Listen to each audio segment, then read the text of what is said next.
kebudayaan Islam, kita terlebih dahulu berdoa yang akan dipimpin oleh KM kita. Dipersilakan. Siap. Sebelum belajar, mari kita baca doa. Baca doa dimulai. Bismillahirrahmanirrahim. Ucapkan salam. Assalamualaikum warahmatullahi wabarakatuh. Waalaikumsalam warahmatullahi wabarakatuh. Anak-anak, biar belajarnya tambah semangat, kita terlebih dahulu semangat SKI seperti biasa. Silahkan bangun dari tempat duduknya. Sudah siap? Siap. Semangat SKI. Semangat luar biasa. Absen terlebih dahulu ya. Ali, Hadir, Bu. Agus, Hadir. kita masuk ke materi strategi dan kebijakan Daulah Utsmani. Namun sebelum ke materi lebih lanjut terkait strategi dan kebijakan Daulah Utsmani, Bu Ani ingin bertanya kepada kalian sejauh mana pemahaman terkait materi Daulah Utsmani. Siap? Siap. Oke. Pertanyaannya, kalau ada yang bisa jawab acungkan tangan ya.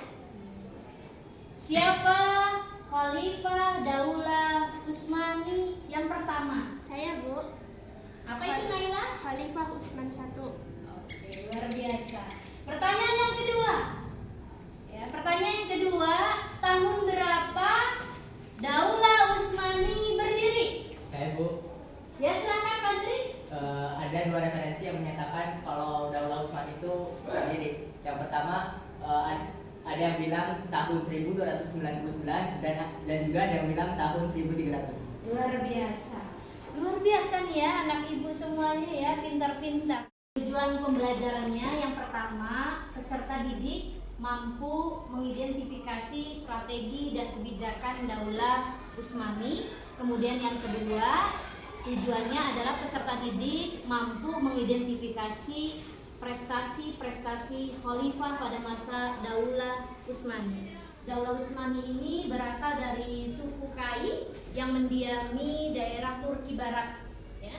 Kemudian dipimpin oleh namanya Sulaiman Shah.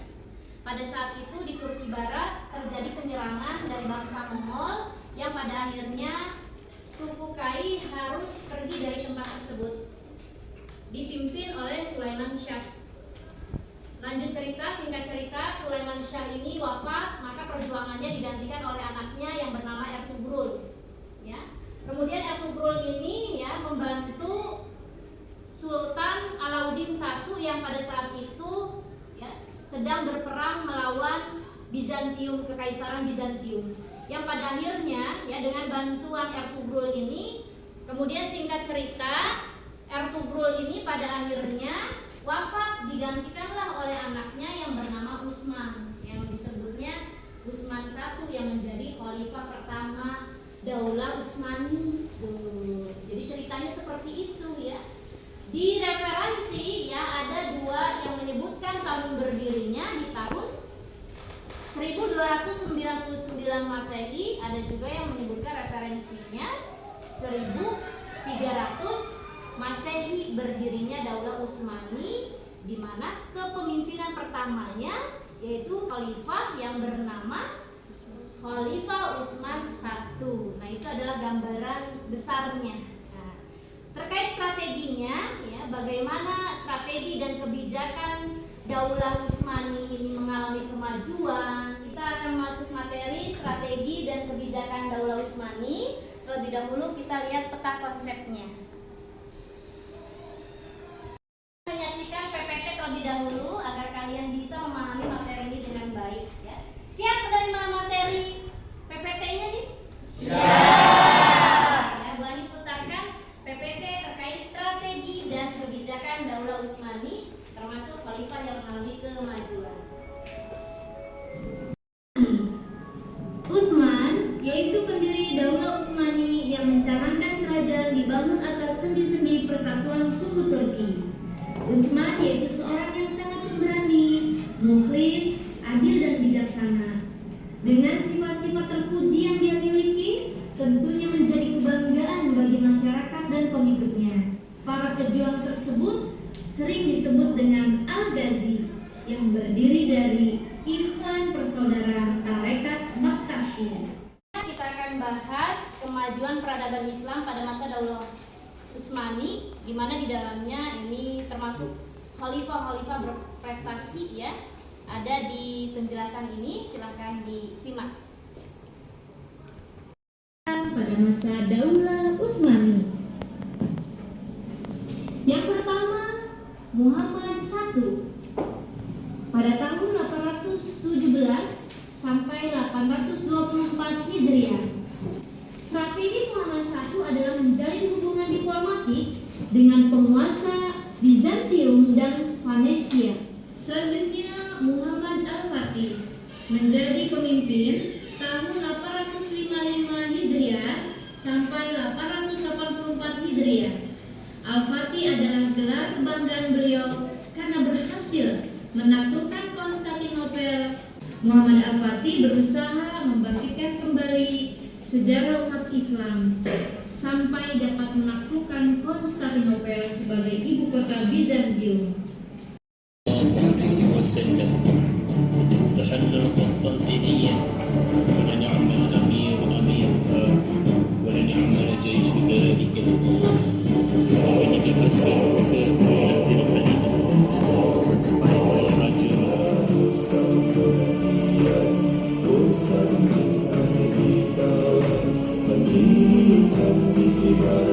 Sultan Al-Qanuni naik tahta pada saat Turki Utsmani mengalami puncak kejayaan. Peristiwa penting di masa kepemimpinannya ialah upaya menyempurnakan undang-undang Turki Utsmani. Tadi kalian sudah melihat ya peta, kemudian juga PPT ya, dan juga video. Sekarang kita diskusikan ya terkait materi tadi. Ibu nanti kasih LKPD-nya, dijawab oleh kalian ya dengan cara berkelompok, berdiskusi secara kelompok. Nanti dibagi menjadi 5 kelompok. Ya? Bisa dipahami? Bisa.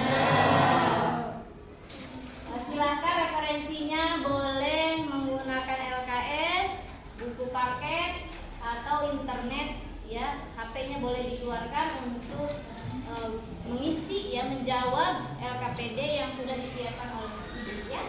Kita diskusikan setiap kelompok ya. Kelompok 1, kelompok 2. Jangan lupa diisi 1 ya, ketuanya siapa. Kemudian yang kedua itu anggotanya ya.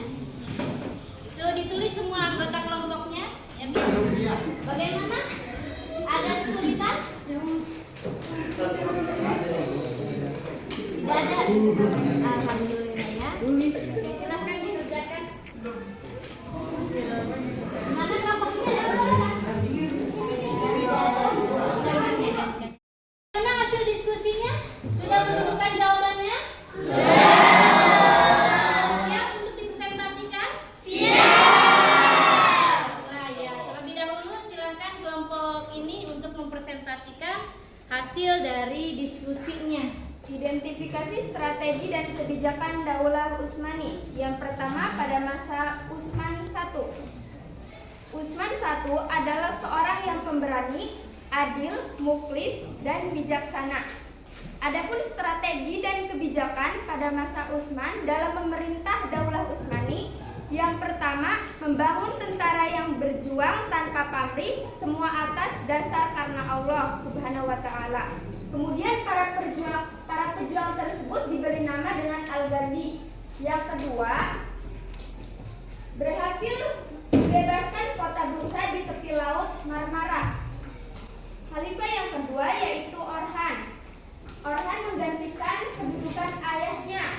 Adapun strategi dan kebijakan Orhan dalam pemerintahan Daulah Utsmani, yang pertama, membentuk tentara khusus yang diberi nama Inhisharia atau juga Jenisari atau Yanitashri, yang kemudian mempunyai bendera berwarna merah dengan lambang bulan sabit di tengahnya. Cukup sekian, kurang dan lebihnya mohon maaf. Wassalamualaikum warahmatullahi wabarakatuh. Waalaikumsalam warahmatullahi Selanjutnya, kelompok 1 ya, diacak ini ya. Kelompok 1, silakan kelompok 1. Diwakili oleh Fazli ya, kelompok 1 luar biasa. Maju silakan. Al-Fatih adalah gelar kebanggaan beliau karena telah menaklukkan kota Konstantinopel. Muhammad Al-Fatih telah memimpin kota Konstantinopel sejak ia berusia 22 tahun. Kota Konstantinopel merupakan kota penting di dunia ini. Kota ini dibangun pada tahun 330 Masehi oleh Kaisar Bizantium, yaitu Konstantin I. Kota ini letaknya sangat strategis. Andai kata dunia ini adalah sebuah kerajaan, maka kota Konstantinopel adalah ibu kotanya. Beri tepuk tangan buat Pak Jari. Baiklah, luar biasa ya diskusi kalian ya, sangat bagus sekali. Kesimpulan dari materi yang kita lakukan ya, pembelajaran di hari ini ya.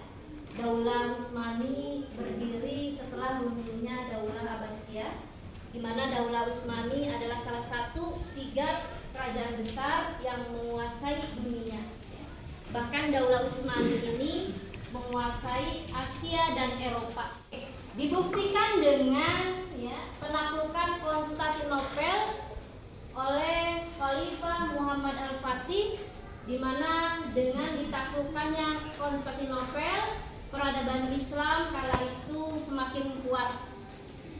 Kemudian ya, dari Khalifah Sulaiman Al-Qanuni yang hampir 300 tahun, undang-undangnya dipakai di masa Daulah Utsmani yang pada akhirnya kerajaan Daulah Utsmani ini bisa berdiri kurang lebih selama 6 abad. Itu adalah membuktikan bahwa strategi dan kebijakan Daulah Utsmani dibuat dengan sangat baik.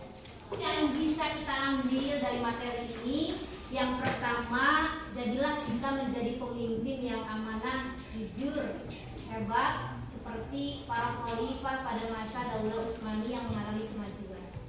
Kemudian yang kedua, ya, dari ditaklukkannya Konstantinopel ini menjadi anugerah bagi umat Islam, maka kita bisa bercermin dari peristiwa itu dengan semangat juang yang kuat, kemudian ya, ikhtiar yang maksimal, doa yang maksimal, meminta pertolongan kepada Allah. Akhirnya ya, Konstantinopel yang sebelum-sebelumnya tak pernah berhasil ditaklukkan, dengan kekuatan pertolongan Allah, akhirnya Konstantinopel berhasil ditaklukkan. Yang ketiga, ya, kita harus memiliki sikap kreatif dan inovatif untuk membangun cita-cita kita dan bangsa kita. Pembelajaran hari ini telah selesai ya. Mari kita tutup dengan bersama-sama mengucapkan lafaz hamd